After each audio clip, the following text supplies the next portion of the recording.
যে হিসাবটা আপনি কখনোই করেন না। একটি বাস্তব ঘটনা বলছি।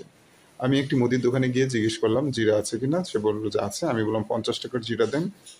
আর 2 লিটার তেলের দাম কত, সে বললো 340 টাকা।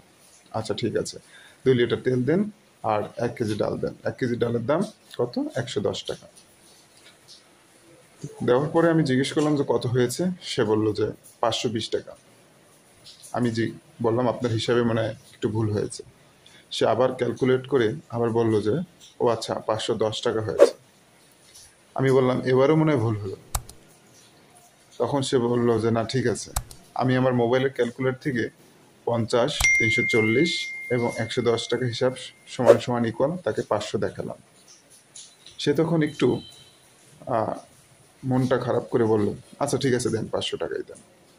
এই ঘটনাটা কেন বললাম, আমরা প্রতিনিয়তই কিন্তু আমাদের বাজার করতে হয়।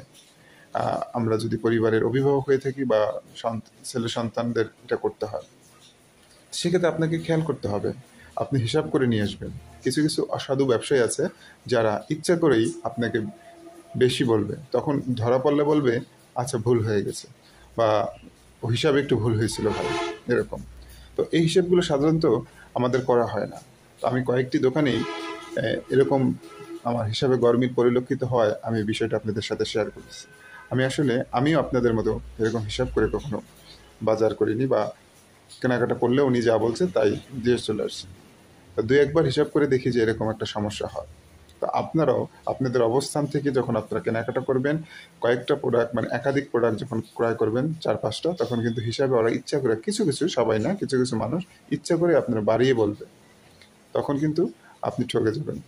তাই হিসাব করার এই অভ্যাসটা আমাদের তৈরি করা দরকার, এবং আমরা হিসাব করে যাতে ক্রয় করতে পারি, এতে আমাদের উভয়ের লাভ, আমারও যেমন লাভ ওনারও লাভ। উনি মানুষ ঠকালো না, ওনার একটা লাভ হলো এটা।